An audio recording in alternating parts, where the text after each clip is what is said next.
Yun namang mga taong nagsasabing, pagod na ako, hindi ko na kaya. Hindi naman sila yung mga taong pagod lang ang katawan. Sapagkat ang katawan, kahit lupay-pay yan, kahit may sakit pa yan, kahit hirap na yan, lalaban at lalaban pa rin yan. Magtatrabaho at magtatrabaho pa rin yan. Basta't inspired ang puso niyan, ang kalooban niyan. Kahit sino dito, mayroong pinagdaraanan. Yung iba sobrang mabibigat. Yung iba sobrang mabibigat na kung hindi lamang may takot sa Diyos, kung hindi lamang masamang magpakamatay, matagal nang kinitil ang kanilang sariling buhay. Mind you, maraming ganyan. Sigurado ko, ito yung mga taong na-encounter natin. Nakangiti kahit paano, nakakatawa, nakakapustura. Pero sa loob-loob nila, ang bigat-bigat pala ng dinadala nila. Imagine encountering such kind of people, tapos susungitan mo. May mga taong ganyan talaga. Akala mo okay? Akala mo malakas? Akala mo walang problema? Nahihiya lang sila, natatakot lang sila, ayaw lang nilang mapahiya o makaabala. Pero may matinding pinagdaraanan sa loob nila. O di po ba? Kapag ganyan, mas nakabibigat yan sa ating mga dinadala. Mas nakapapagod yan. Yung mayroon kang pinagdaraanan na walang nakakaalam. O kung meron man, wala naman silang pakialam. Kamakailan meron akong nabuntutang kotse dyan sa may prensa. Nung una, inis na inis ako. Kasi ang bagal. Siguro mga 30 lang ang takbo, nagmamadali ako, hindi naman ako maka-overtake. Ang daming mga nasa salubong na sasakyan. Bubusinahan ko na sana ng matinding ganun, yung parang nagmumurang busina. Nang bigla akong makita, parang may karatula dun sa may puwitan ng kotse niya. Ang nakalagay, exact words, sensya na, bagong driver lang, tanga pa. Kalagay. Totoo, yun ang nakalagay. Hindi na ako bumusina. Nag-adjust na ako kasi naintindihan ko na yung dahilan niya. I just wonder kung bawat isa sa atin, lalong-lalo na yung mga may pinagdaraanan, pwede kayang maglagay ng karatula sa katawan na nagsasabing, broken-hearted ako, niloko ako, tinraidor ako ng kaibigan ko, bankrupt ako, gipit na gipit ako, may malubhang sakit ako, problema ko ang anak ko, litong-lito na ako, pagod na ako. Siguro, even for quite some time, magbabago ang pakikitungo natin sa mga taong yan. Kabut-kabut, igagalang, bibigyan ng importansya, ng halaga, bibigyan ng pasensya, ng pahinga. Sino ba naman ang maglalagay ng ganyang karatula? Sige nga, takot lang nila, hiya lang nila. Pero wag ka, may mga taong ganyan talaga. Akala mo okay? Akala mo malakas? Akala mo walang problema? Nahihiya lang sila, natatakot lang sila, ayaw lang nilang mapahiya o makaabala. Pero may matinding pinagdaraanan sa loob nila. Kaya kapag makausap mo ng heart to heart, nagsisimula pa lamang kayo umaatungal na. And so brothers and sisters, let us always be nice and kind to one another. Sapagkat hindi mo alam ang pinagdaraanan ng tao sa buhay.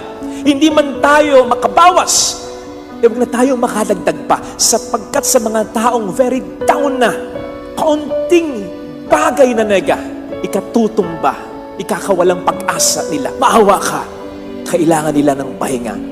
Kaya nga, saktong-sakto ang ating mabuting balita para sa lahat. Lalong-lalo na para sa mga may matinding dinadala at pagod na.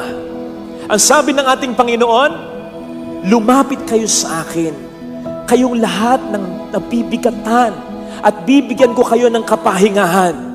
Siya ang pinaka-nakakaalam at siya ang may pinaka-pakialam. Yun nga, sabi nga natin, yung mga buhok mo, bilang niyang lahat. The most insignificant part of our body, He knows my heart. Bilang na bilang niya, tigi-tigisa. Yun pa kayang nakapagpapalungkot sa iyo, iniiyakan mo, dumudurog sa puso mo, nakapagpapapagod sa iyo, of course He knows, and of course He cares. Kaya yung imbitasyon niya, heed it, come to me. Notice na hindi niya sinabing, lumapit ka sa kung saan, sa kung ano, sa kung sino. Kasi madalas, kapag napapagod na tayo, ang tendency natin, mag-relax, mag-unwind, pupunta kung saan-saan, bibili ng kung ano-ano, kasama sa kung sino-sino, minsan masama na impluensya pa, minsan masasama sa pagkakasala at pagkakamali pa. para makapag-unwind lang. Talk about clean fun, good fun. Okay yan. Pero ano ba ang natutugunan yan kundi ang pagod lamang ng katawan? Hindi ang pagod ng kaluluwa. Ang sinasabi sa ating ikalawang pagbasa, hindi lang tayo katawan, tayo rin ay kaluluwa. At sa pagitan ng dalawa, mas dapat nating inaalagaan, pinapalakas, nire-recharge ang ating spirit. Alalong pag sinasabi sa atin ni St. Paul sa ating ikalawang pagbasa, mamatay ang katawan, pero buhay ang espiritu. Mabubuhay pa rin tayo. Pero patayin mo ang espiritu, paghinain mo ang espiritu, kahit malakas ang katawan mo, hindi na ito uubra sa kahit sino o kahit ano. Kaya nga mayroon tayong tinatawag na fighting spirit. Lupay-pay na yung katawan, bali-bali na yung buto, nakasadsad na sa lupa, mahinang-mahina na, pero kung may fighting spirit yan, lalaban at lalaban pa rin yan. Ganon kahalaga ang espiritu, ang kaluluwa. Kaya nga ang sinasabi ng Panginoong kapahingahan mas mahalaga sa Ebanghelyo ay kapahingahan na dulot niya, kapahingahan para sa kaluluwa sapagkat ang ating katawan ay humuhugot ng lakas sa ating kaluluwa. And so sige, basta clean fun ha, relax, unwind, pumunta ko saan-saan. Kung may oras naman at kung may panahon, lalong-lalo na with your loved ones, uminom ng mga bitamina, mag-unwind, mag-relax, magpaspa. Go! Pero wag mong kakalimutan ang laging pagdarasal at pagtawag sa Kanya. Huwag mong katatamaran ang banal na misa. Establish a deeper and stronger relationship with Jesus. Sapagkat yun ang idudulot niya sa iyong pahinga. Yun ang magbibigay sa iyo ng ibayo pang gana para mas magsikap at mas sa buhay ay lumaban pa. Yun yung pahinga na sinasabi sa Biblia, ang Diyos ay nagpahinga. Pero yun ay matapos niyang likhain ang lahat at nakita niya na ito'y maganda. Yung nakita mo, yung pinagpaguran mo kahit paano may natapos na. Experience will tell us na ang pinaka nakapagpapapagod sa atin, yung paulit-ulit na lang, hindi na matapos ang problema. Sa negosyo, sa trabaho, sa pamilya. Diyan tayo gustong ipahinga ng Panginoon. Ano ang sabi ni Yahweh sa Isaiah 4 verse 2?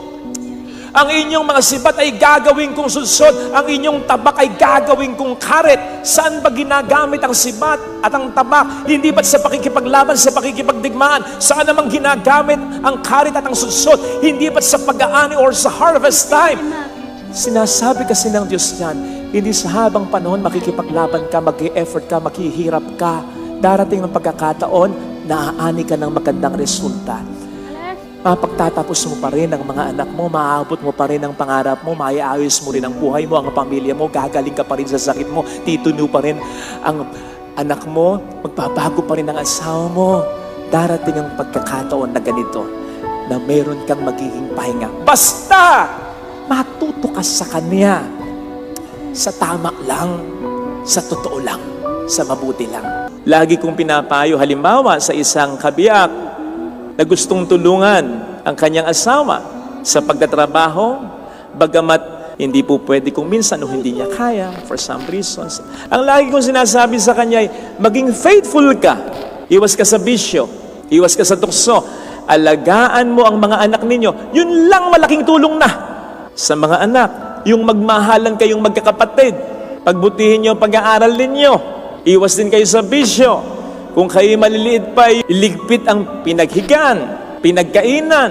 Huwag magdadabog kapag inuutusan. Huwag sasagot kapag pinagsasabi. Yun lang, pakalaking tulong na.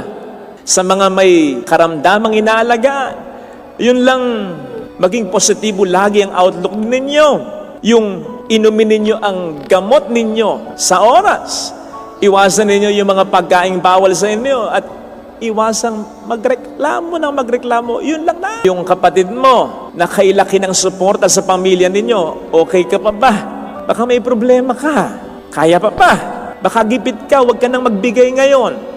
May naipon naman ako kahit pa paano. Bilhin mo naman yung gusto mo, huwag lamang puro kami. Isipin mo rin ang sarili mo, mag-relax ka. Kahit pabalat bunga lang, malaking bagay yun. Na binibigyan mo ng pataan yung nagsasakripisyo para sa inyong pamilya na pwede kang hindi magbigay ngayon. Pwede mong bilhin ang para sa iyo. Pwede mo ring isipin ang sarili mo na alam mo